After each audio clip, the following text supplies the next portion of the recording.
Hi friends, welcome to my channel. మీరు మొదటిసారిగా నా వీడియోస్ చూసినట్లయితే తప్పకుండా లైక్ చేయండి, షేర్ చేయండి, సబ్స్క్రైబ్ చేయండి. పక్కనే ఉన్న బెల్ ఐకాన్ని క్లిక్ చేసి ఆల్ అనే ఆప్షన్ని సెలెక్ట్ చేసుకోండి. ఈరోజు ఏం జరిగిందో తెలుసుకుందాం. అసలు మా ఆయన హాస్పిటల్లో డాక్టర్కు చూపిస్తుంది. అది మీ ఫ్యామిలీకి చేసిన మోసానికి ఆ దేవుడు దానికి కారణమైన చావు రాసిపెట్టాడు అని అప్పు అంటూ ఉంటుంది. ఆ దేవుడు శిక్ష వేసింది మాయకు కాదు, నాకు అని ఏడుస్తూ ఉంటుంది కావ్య. మా అత్తగారు మా ఆయనకు ఆ దొంగ మాయకు పెళ్లి చేయడానికి రేపే ముహూర్తం పెట్టించారని కావ్య ఏడుస్తూ ఉంటుంది. కట్ చేస్తే తనకు ఎలా ఉందని డాక్టర్ను అడుగుతుంది కావ్య. కండిషన్ అయితే సీరియస్గానే ఉంది, ఇప్పుడేం చెప్పలేమని డాక్టరు అక్కడి నుంచి వెళ్ళిపోతారు. దాంతో మరింత బాధపడిపోతుంది కావ్య. ఐసీయూ దగ్గరికి వెళ్ళి మాయను చూస్తుంది కావ్య. చావు బతుకుల్లో ఉన్న మాయను చూసి ఏం చేయాలో అర్థం కాక కావ్య ఉక్కిరి బిక్కిరి అయిపోతూ ఉంటుంది. రాజు వెంట పడడం చూసి కావ్య అప్పు ఓ కూరగాయల వద్ద ఆగి ఉంటారు. ఇక లాభం లేదే, ఆయన మనల్ని వదిలేలా లేరు, నువ్వే వెళ్ళి మా ఇంటి దగ్గర వెయిట్ చేయు అని అప్పును పంపిస్తుంది కావ్య. తర్వాత రాజు దగ్గరికి వెళ్ళి మీరేంటి ఇక్కడ ఏం చేస్తున్నారు, ఇక్కడ కూరగాయలు బాగుంటాయని అమ్మ చెప్పింది, అందుకే వచ్చామని కావ్య అంటూ ఉంటుంది. కానీ కూరగాయల ధరలు బాగానే ఉన్నాయి, అందుకే అప్పును పంపించాను అని కావ్య అంటుంది. అమ్మో అమ్మో, నువ్వు చెప్పేది అబద్ధం అని బాగా తెలిసే 3 కిలోమీటర్లు తిప్పావే, దాహం వేస్తే నీళ్లు కొనుక్కోవడానికి డబ్బు లేక విలవిలలాడిపోయాను తెలుసా. నువ్వేదో పెళ్ళి ఆపేస్తాను, పొడి చేస్తాను అన్నావు కదా, నువ్వేదో తద్దినం చేస్తావు అని ఫాలో అయ్యానే అని రాజు అంటూ ఉంటాడు. అందుకేనండి ఇలా వీధి వీధి తిరుగుతున్నాను, గుడి చుట్టూ 108 ప్రదక్షిణలు చేస్తే అన్నీ దూరం అవుతాయని కావ్య అంటుంది.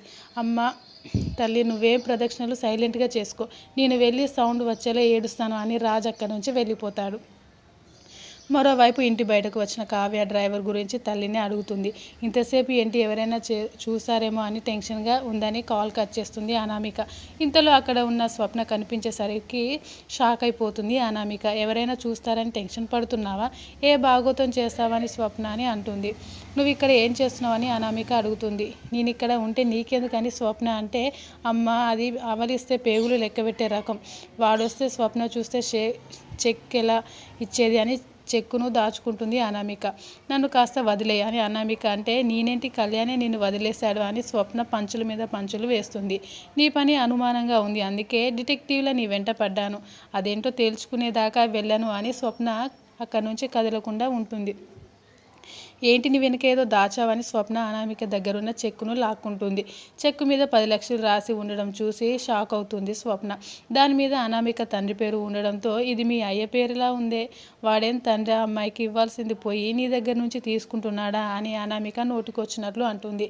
నేను ఇంటి ఆడియన్స్ సాల్ట్ తింటున్నానులే, ఈ డబ్బు కళ్యాణ్ అడిగావా, మీ అత్తమామలు అడిగావా అని స్వప్న అడిగితే అనామిక సైలెంట్గా ఉంటుంది. నువ్వు మా అమ్మను అప్పును కావ్యను చాలా మాటలు అన్నావే, అప్పటి నుంచి నాకు రగిలిపోతూ ఉంది. ఇన్నాళ్ళకు నీ జుట్టు నాకు దక్కింది, ఇలా ఇంకెందుకు వదిలిపెడతానే, ఇంట్లో వాళ్ళ ముందు బాంబు పేలుస్తాను అని ఇంట్లో వాళ్ళ ముందుకు లాక్కొని వెళ్తుంది స్వప్న. ఏమైంది అలా లాక్కు వెళ్తున్నావని అపర్ణ అడుగుతుంది. ఇంటి దొంగను ఇలాగే లాక్కు రావాలి అని స్వప్న అంటుంది. ఏంటమ్మా ఇంటి కోడల్ని అంత మాట అన్నావని ఇంద్రాదేవి అంటుంది. ఇది చూస్తే అర్థమవుతుందని చెక్కు చూపిస్తుంది. దాంతో అపర్ణ ఇంద్రాదేవి షాక్ అవుతారు. దాంతో జరిగింది చెబుతుంది స్వప్న. ఇన్నాళ్ళు మన కావ్య అత్తింటి డబ్బు పుట్టింటికి చేరవేస్తుందని అన్నారు, మరి ఇప్పుడు అనామిక చేసేదేంటి, మా కావ్య పుట్టింటికి బొమ్మలు చేసి ఆర్డర్ పూర్తి చేసి సహాయం చేసింది, రాజు సహాయం చేస్తానన్న ఒక్క రూపాయి కూడా తీసుకోలేదు, మేము పేదింటి వాళ్ళమే కానీ మాకు ఓ క్యారెక్టర్ ఉంది అని స్వప్న చెప్తుంది. అనామిక గొప్పింటి నుంచి వచ్చింది, వీళ్ళ అత్త గొప్పలు చెబుతుంది కదా, మరి ఆమె క్యారెక్టర్ ఏంటి, దానికి మీరేం చెబుతారా అని స్వప్న అంటుంది. నీకు అవసరం ఉంటే ఇంట్లో వాళ్ళను అడగాలి, ఎవరికి చెప్పకుండా ఇలా డబ్బు పంపించడం మంచి పద్ధతేనా అని ఇంద్రాదేవి తెగ ఫైర్ అవుతుంది. ఇది కళ్యాణ్ ముందు తేల్చాలి అని అపర్ణ అంటే స్వప్న పిలుస్తుంది. కళ్యాణ్ వస్తాడు. ఏమైంది పెద్దమ్మ అని కళ్యాణ్ అడిగితే, ఈ చెక్ మీద సంతకం నువ్వే చేసావా అని అడుగుతుంది అపర్ణ. ఈ సంతకం నాదే, కానీ అది అనామిక తండ్రికి రాయడం ఏంటి అని కళ్యాణ్ అంటాడు. అయితే నువ్వు ఈ చెక్ రాయలేదా అని అపర్ణ అడుగుతుంది. ఇది అకౌంటెంట్ సంపత్కి ఇవ్వాలని సైన్ చేసి పెట్టాను అని కళ్యాణ్ అంటాడు. నీ భార్య నీకు తెలియకుండా చెక్కు దొంగతనం చేసి వాళ్ళ నాన్న పేరు రాసి ఇంటికి పంపిస్తుంది, అది నేను గమనించి నీ ముందు రెడ్ హ్యాండెడ్గా పెట్టాను అని స్వప్న అంటుంది. నీకు కష్టం వస్తే నేను ఆదుకోనా, నీకు ఇలా చేయడానికి సిగ్గు లేకుండా ఎలా చేసావని కళ్యాణ్ తిట్టుతూ ఉంటాడు. కూతురు చేత ఇలా సిగ్గులేని పని చేయించిన ఆ తల్లిదండ్రులను అనాలి అని స్వప్న అంటే ధాన్యలక్ష్మి ఎంట్రీ ఇచ్చి అరుస్తుంది. ఏం హక్కు ఉందని నా కోడలపై అరుస్తున్నావని ధాన్యలక్ష్మి ఫైర్ అవుతుంది. దొంగను దొంగే అంటారు, పోలీస్ కాదు అని స్వప్న అంటే నోర్మి అని ధాన్యలక్ష్మి అంటుంది. సరే, ఇంటి పెద్ద ఇక్కడే ఉంది, ఆమె సమక్షంలోనే అడుగుతున్నాను.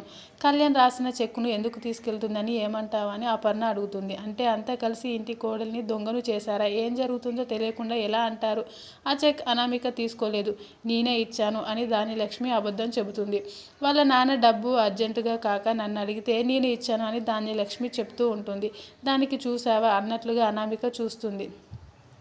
అంతానే బాగానే ఉంది. ఇది మరి ఇందాకే నాకు ఎదురుపడినప్పుడు చెప్పకుండా ఎందుకు కంగారుగా వెళ్ళిందో నీకు తెలియదు అని కళ్యాణ్ వెళ్ళిపోతాడు. మీరు బాగానే వేసుకోవచ్చుకున్నారు, మీ నగలు కూడా జారి వేస్తుంది, జాగ్రత్త అని స్వప్న వెళ్ళిపోతుంది. అపర్ణ, ఇంద్రాదేవి కూడా వెళ్ళిపోతారు. అనామికను కోపంగా చూస్తుంది ధాన్యలక్ష్మి.